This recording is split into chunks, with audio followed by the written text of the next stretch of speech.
Srdečne vás vítame tu u nás na pôde Stavebnej fakulty Slovenskej technickej univerzity v Bratislave pri tejto veľmi milej a radostnej príležitosti pri otváraní študentskej zóny Dynamik.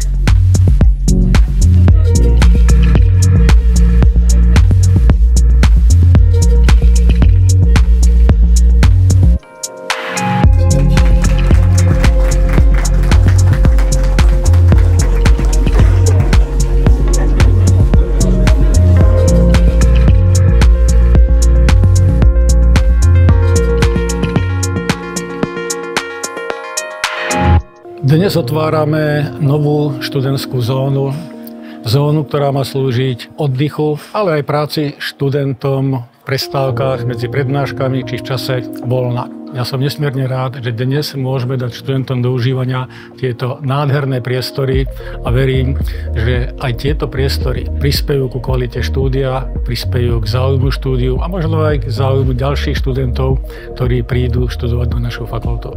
Srdečná vďaka. Z debnenia sme tu vytvorili sedenia, sú to také jednosedačky, dvojsedačky plus stolíky, ktoré sú z ľahkého polymerového debnenia. Veľmi dobre sem zapasovali aj ideovo a myslím, že aj po architektonickej stránke.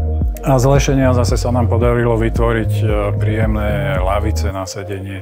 A obidva typy sedení sú doplnené takými mäkkými podsedákmi, mäkkými operátormi. Som veľmi rád, že Dynamik mohol byť súčasťou tohto projektu a skvelé myšlienky, ktorá skrsla pri neformálnej debate s univerzitou a som veľmi rád, že sa nám toto spoločnými silami aj spolu so sponzormi, ktorí pomohli finančne vytvoriť túto študentskú zónu, ktorá verím, že bude dlho slúžiť študentom a pomôže skvalitniť ten život na tej univerzite.